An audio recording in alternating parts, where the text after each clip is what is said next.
کون دے گا؟ نماز پڑھانے والا کوئی نہیں ملے گا، اس میں نمازیں کون پڑھائے گا؟ نمازیں پڑھانے والا امام انہی مدرسوں سے پڑھ کر جاتا ہے، تلفظ درست کر کے جاتا ہے، قرآن مجید یاد کر کے جاتا ہے، تب وہ مصلی پر کھڑے ہو کر آپ کی صحیح امامت کر سکتا ہے۔ اذان دینے والا مؤذن انہی مدرسوں میں پڑھتا ہے، وہ تلفظ درست کرتا ہے، صحیح اذان کا طریقہ جانتا ہے، اذان کے مسائل سیکھتا ہے، اس کے بعد وہ آپ کی مسجدوں میں جا کر مؤذن بنتا ہے اور پھر وہ اذان دیتا ہے۔ آپ کی مسجدیں جو آباد ہیں وہ انہی مدرسوں کی بدولت ہے، اس لیے اگر مسجدوں کو آباد رکھنا چاہتے ہیں تو ان مدرسوں کو آباد کرنا پڑے گا۔ مدرسوں کو اگر آباد کرنا چاہتے ہیں، مسجدوں کو پر رونق بنانا چاہتے ہیں تو مدرسوں کو پر رونق بنانا پڑے گا۔ مسجدوں کو اگر بارونق بنانا چاہتے ہیں تو ان مدرسوں کو بارونق بنانا پڑے گا۔ اگر یہ مدرسے خستہ حال رہیں گے تو آپ کی مسجدیں خستہ حال رہیں گی، آپ کے مسلح کا مسلح خستہ حال رہے گا، اس کی امامت خستہ حال رہے گی۔ مسجد کی رونق صرف یہ نہیں کہ اس میں ماربل لگ جائیں، اے سی کی مشینیں لگ جائیں، بڑے بڑے مینار بن جائیں۔ مسجدوں کی اصل رونق ہے کہ اس میں پڑھانے والا امام قابل امام ہو، اس میں اذان دینے والا مؤذن خوش الحال ہو، صحیح تلفظ والا ہو، پڑھانے والا امام عالم ہو، پڑھانے والا امام سے صحیح قرآن پڑھنے والا ہو، پڑھانے والا امام قوم اور ملت کا درد رکھنے والا ہو۔ مسجدوں کی اصل ترقی یہ ہے اور مسجدوں کی ترقی انہی مدرسوں سے ہے، اس لیے مدرسوں کا آباد رہنا ضروری ہے۔ جن ملکوں میں مدرسے بند ہو گئے ان میں اسلام مٹ گیا، جن ملکوں میں مدرسے بند ہو گئے ان میں اسلام کی نشانیاں مٹ گئی، جن ملکوں میں مدرسے خستہ حال ہو گئے ان میں اسلام خستہ حال ہو گیا، جن ملکوں میں مدرسے زمین گوش ہو گئے ان میں اسلام زمین گوش ہو گیا۔ اس لیے اسلام کی بلندی مدرسوں سے ہے، اسلام کی سربلندی انہی مدرسوں سے ہے، مسجدوں کی سربلندی انہی مدرسوں سے ہے، دارالفتاح کی سربلندی انہی مدرسوں سے ہے، دارالقضاء کی سربلندی انہی مدرسوں سے ہے، دینی اداروں کی سربلندی ان کی رونق انہی مدرسوں سے ہے۔ اس لیے مدرسوں کو آباد رکھیے۔ اور بعض لوگ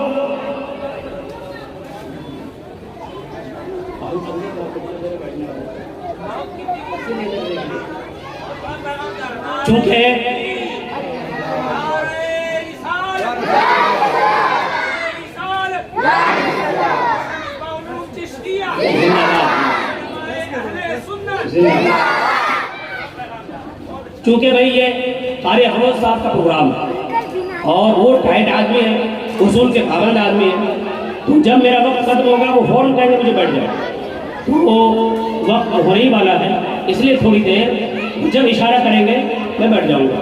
مگر میں آپ کو کہنا چاہتا ہوں جو لوگ اس مدرسے اس طرح دینی مدرسوں کو کم تر سمجھتے ہیں اور دینی مدرسوں کو حقیر سمجھتے ہیں، کم تر سمجھتے ہیں، نیچی نظر سے دیکھتے ہیں، ترچھی نظر سے دیکھتے ہیں، ان پر تنقید کرتے ہیں، وہ کہتے ہیں مولوی صاحب لوگ یہ کیا کرتے ہیں مدرسے میں؟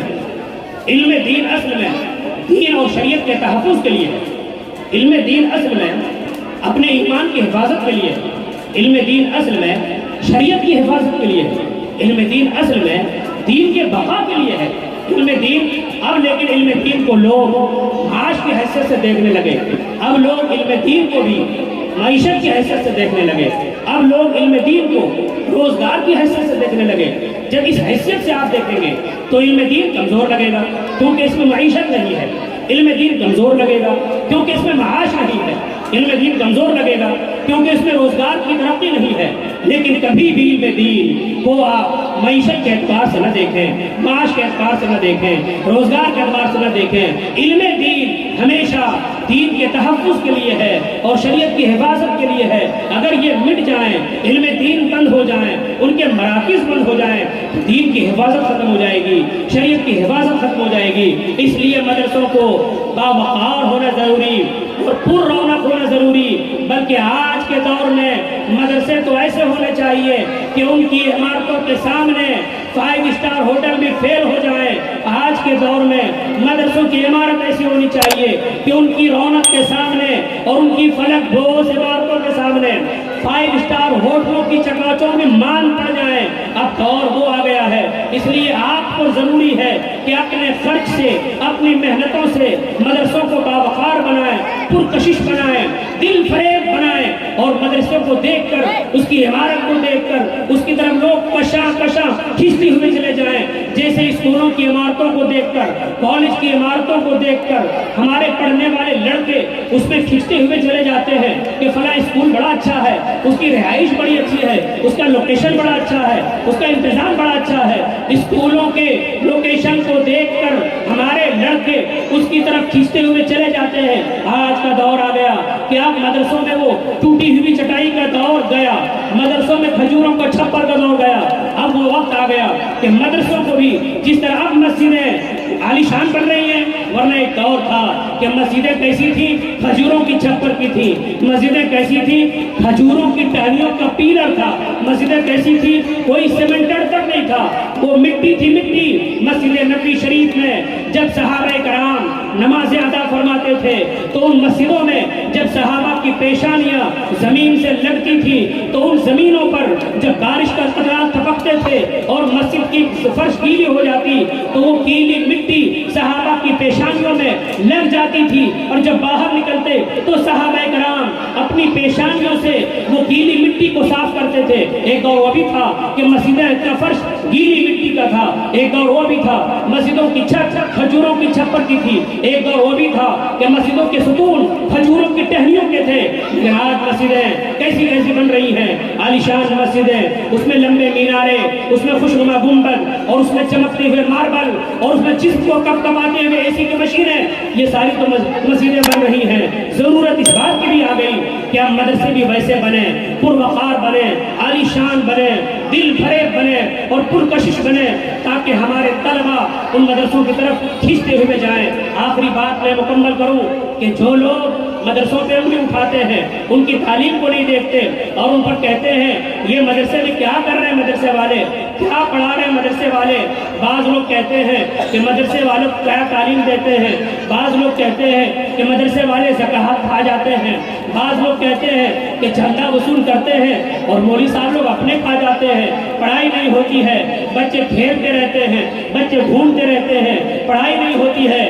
مدرسوں پر تنقید کرنے والے میں ایک بات آپ کی خدمت میں پیش کرنا چاہتا ہوں. خدا کے واسطے اگر آپ خیر خواہ ہیں تو ان مدرسوں کو ٹھیک کیجئے, ان کی ضرورتیں پوری کیجئے, لیکن ان پر تنقید صرف فساد پھیلانے کے لیے نہ کیجئے, ان پر تنقید صرف فتنہ پھیلانے کے لیے نہ کیجئے, ورنہ آپ کسی کی نظر سے نہیں بچ جائیں گے, اللہ رسول کی نظر سے بھی نہیں بچیں گے, عامت المسلمین کی نظر سے بھی نہیں بچیں گے. اس لیے کہ ان مدرسوں میں اگر ایک بھی بچہ پڑھ کر عالم دین بنتا ہے, باعمل عالم دین بنتا ہے, تو جانتے ہیں آپ ایک حافظ قرآن حدیث پاک کے مطابق ایسے 10 لوگوں کے, اپنے خاندان کے ایسے 10 لوگوں کی بخشش کروائے گا جن 10 لوگوں پہ جہنم واجب ہو چکی ہوگی ان کے اعمال بد کی وجہ سے.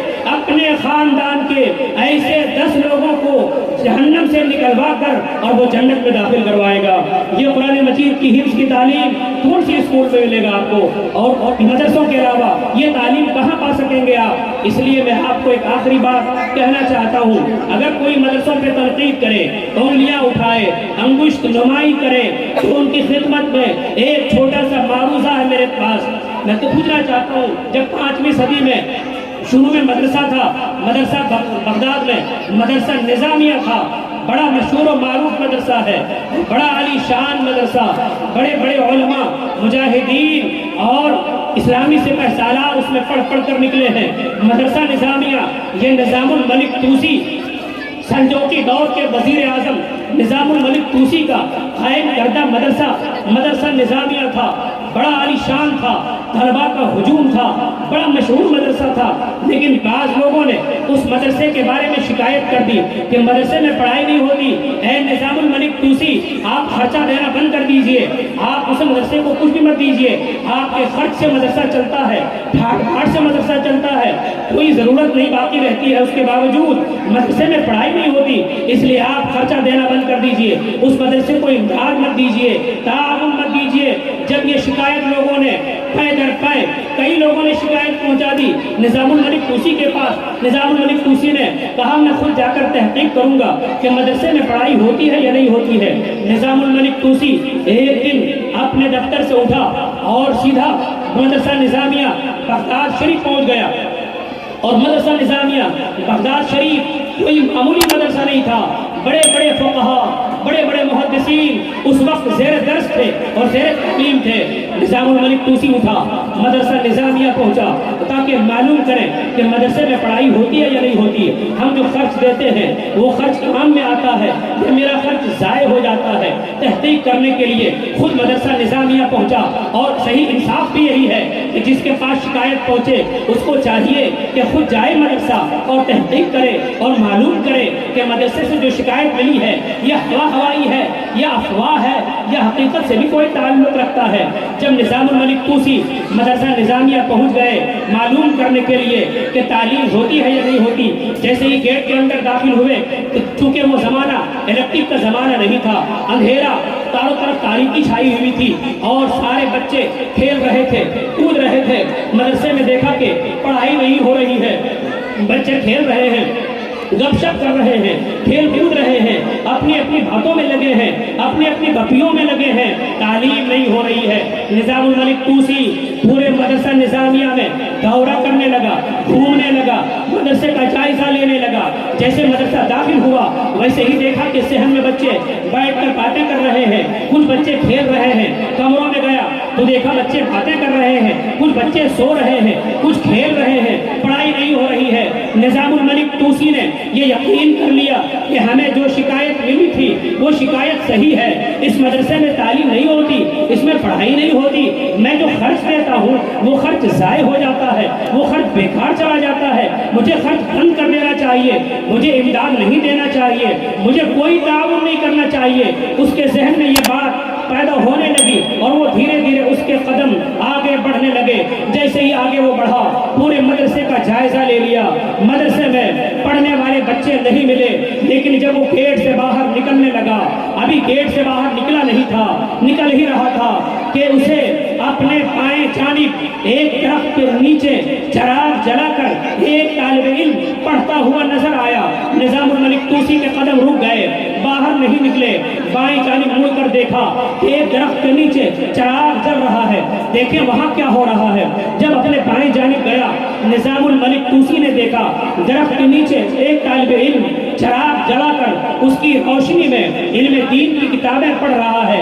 نظام الملک طوسی گھنٹوں اس طالب علم کے پیچھے کھڑا ہو گیا اور کھڑا ہو کر دیکھتا رہا، اور وہ طالب علم چراغ کی روشنی میں، چراغ کی بتیوں والی روشنی میں علم دین کی کتابیں پڑھنے میں مصروف تھا، مشغول تھا۔ اس نے اپنی توجہ نہیں ہٹائی، کتابوں پہ اس کی نظر تھی۔